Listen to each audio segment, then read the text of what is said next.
Hi crocheters of the world. In this tutorial we will continue on, actually it's a second part, as I promised you into the first part of this contiguous knitting blouse, knitting pullover, actually oversized pullover.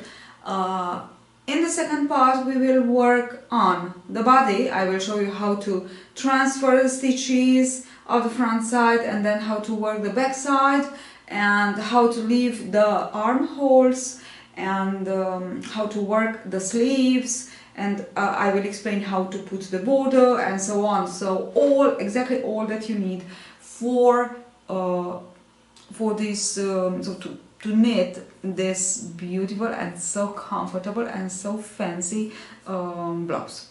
Now blouse, or actually pullover. At the end of the tutorial I am presenting you the measures of mine, which is a medium size, and how to alter it in other sizes. So from XS to extra large, extra large. It's really easy to alter the sizes. It's really easy to make, even if you are not a advanced knitter, because neither I am. You can go ahead and give it a try. You will find it I'm sure you'll find it so beautiful, so nice, so lovely, and you will just end up with a garment that you will adore, because it's perfect for spring, it's perfect for summer, it's just perfect. It is casual but fancy, you know, with that kind of garment that that we can actually fit with anything we like, from jeans to pants to, I don't know, anything, skirt, to anything we actually want. So let's see how to continue our contiguous pullover. So I have here the length, let's pretend this is the length of the front side that I need. And what I already did, I put on a piece of yarn all the stitches on the front side, exactly as I did here on the back side. And now I will put on the needles, the stitches from the back side, and then I will work the length. Now, there is a way to work in round if you want to, but only after you cover with front and back separately, worked separately, exactly as I am showing you, for the opening for the arms, okay, so the armholes actually. So you need to cover that length, and then of course you can join the parts if you are a advanced knitter and you know how to do it. And yes, it's something easy for you to do. You can just go ahead and join the parts and work in the round for the entire length, the rest, the length actually of the body. Okay, now I want to show you how to work back and front by themselves like this, because it is easier than to work in round, and maybe it is easier for the beginners. And I was actually yes, I am I am trying here to make a do a pattern for a beginner friendly pattern. Yes, this is the idea. So now I will join the yarn like this. Just fold exactly like this, put it on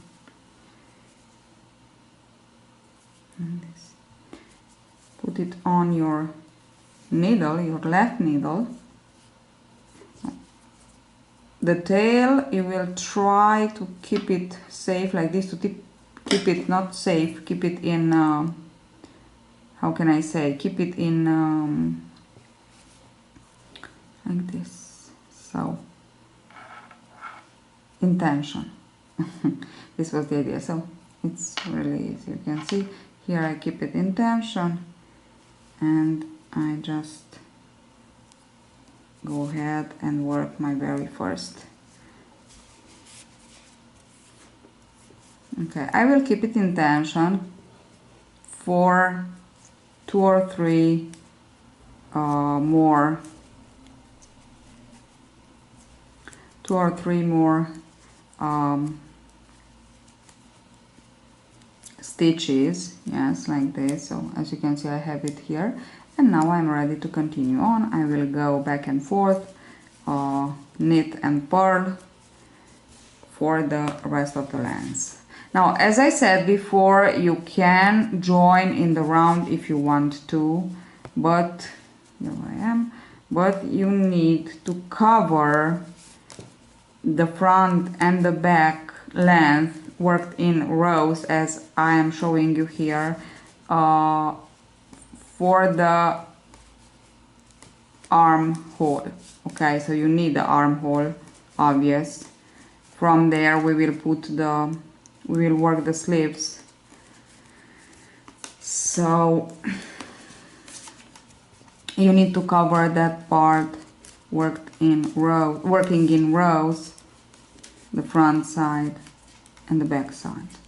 You cannot join in the round immediately after you finish you completed your yoke. Okay, as we used to do when we work a raglan top down.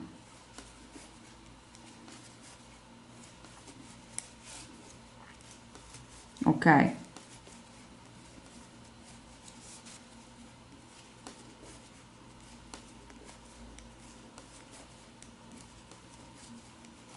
Okay, so I'm working on my first row. Let me just show you here.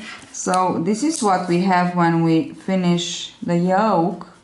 This is the back of the neck. These are the contiguous line where we increased, and this is the part that we need to work in rows, front and then back, for the armholes. Now it's you to decide how large will be, so the length, because you will just measure the circumference of your arm. Of course you will need some centimeters for ease, 3 or 4 even, and because we need a nice and large sleeve, it's a large, comfortable, oversized actually pullover.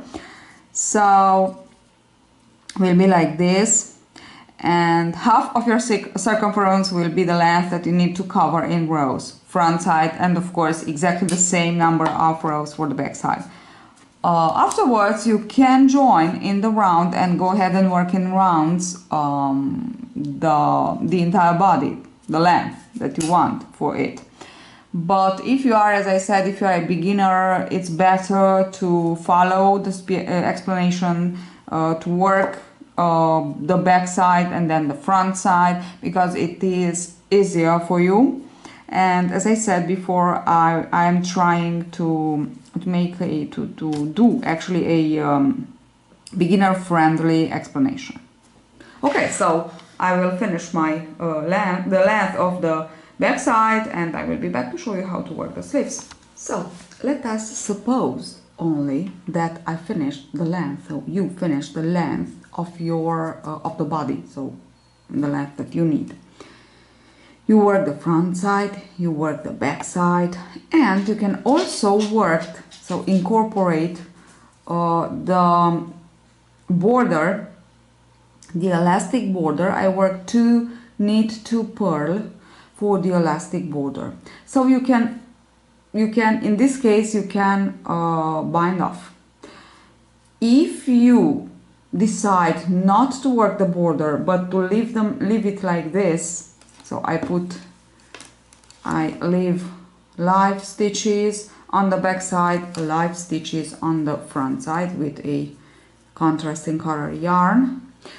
I put them on a contrasting color yarn as I shown you before, I think in the first part or into the second too. And you can change the yarn as I did in mine, and put together all the stitches at the end and work in round the elastic border. This is an option. Anyway, let me tell you how to work the sleeve, because this is the important step here, the last one, the last important step. And for the sleeve, you will just go ahead and see as the space, the circumference of the arm, so as much as you need to leave for the front side and for the back side. Of course, you will need to leave out the same number of stitches. And I leave just, this is only a sample, so I am just explaining you the things. The measures are really not good, but it's only to explain you the thing, so the steps and the technique that I used. And here I have the front side, I put 1, 2, 3, 4, 5, 6, 7 and 7 on the back side. It's only to show you. And they put a marker on, and they put a marker on. So this is how you can easily work it in rows. If you don't want, if you don't like to work with the magic loop, or you don't know how to work with the magic loop, or you know but you don't want it, okay? If you want to work with the magic loop, it's really easy. You just put it, close it, and work in round. But this is for those of you who actually don't like the magic loop. Okay, so with the right side facing us, I will begin in this from the right into the first stitch with the marker, obvious that I marked actually as the first stitch for the sleeve, and I will just go ahead and put up on the needle my first loop, my first stitch, and then I will go in each of these large holes here on the border and put all the stitches. I have 4, 5, just don't forget to 6, to count 7. This is the last one, because we must have the same number of stitches on the front side and on the back side for the sleeve. Okay, and this is the front side, and I will insert the needle exactly into this one. I need 1, oops, this was the last one, and the first one 1, and this is 2. I have here the tail because I began here to work 3, the front side, 4, 5, 6, this here 6, and 7 into the last marker. 2 markers. Okay, so this means that I have the same number of stitches, and I am just ready. Look at them, they are here. I am just ready to begin. So I will turn, I will begin to work in rows, which means I will begin with a purl and then knit and purl and knit and purl and knit for the length that I need my sleeve to be. And another very important thing, very important, it's optional actually, not that important. If you want to put the cuff, the elastic border, 2 knit plus 2 purl, as I put for the in length at the end of the length of the body. You can put it here too, and you can just work it like this, so in rows, and then you will just go ahead and sew all the sleeve in length. Now another option is to leave it exactly as it is, so you will have this nice border, a little bit curled, and it looks very, very nice, believe me, on your sleeves and on the bottom part border. So it can be a very, very nice border too. Okay, so these are the steps to knit this lovely contiguous blouse, you can also work it without sleeves, and you will just have or end off with a lovely summer blouse. So comfy, so nice, so beautiful. Now, as I promised at the end, now I will show you some measures and how to alter them for your size. So as I promised, here I am with measures that you need for a medium size. These are for a medium size, and now from here it's 2 centimeters more that you need to add. So if I have a medium size 27 centimeters for the beginning stitches, you know, the back of the neck stitches,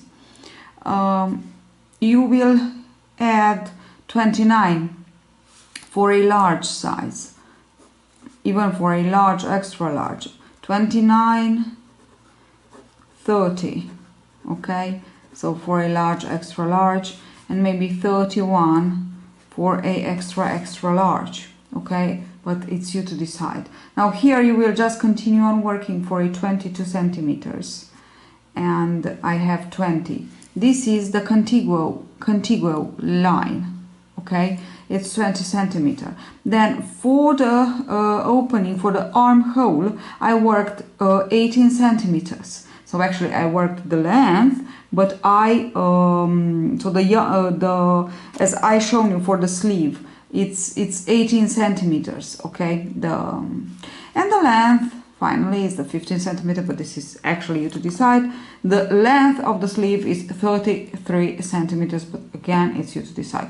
The most important measure is this one, back of the neck, because from there you already know that you will continue on. So the rule is that you will continue on with the increases, the contiguous increases until you will have the sum of the front sides equally the same as the back side, okay.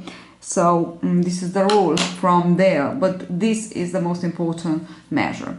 Now, hope you enjoy, and I really hope you will give it a try, even if you are not a knitter, or you are actually if you are not a knitter, no, but if you are a beginner knitter that you want to let's say break out actually to a pattern that is not very difficult, but maybe it's a little bit more difficult than other things that you did. So it's not a scarf, a easy scarf, or it's a pullover. It can be your first pullover, knitting pullover, because believe me, it's really easy. The only thing you need to understand is how to make those increases, and I hope in the first part I gave you I tried to give you a very clear explanation. Now you have at the end of this video, you have the first part, so clickable photo. It's at the end, I think it is already in, so on the screen actually now. So you just click on it and you go on your first part. So nothing. Thank you for watching, and see you at the next tutorial. Don't forget to subscribe so you won't miss another video of mine. And if you like these videos, please just leave me a thumb up and share them with your friends on other social. This means a lot to me. For you, it's just nothing. Bye.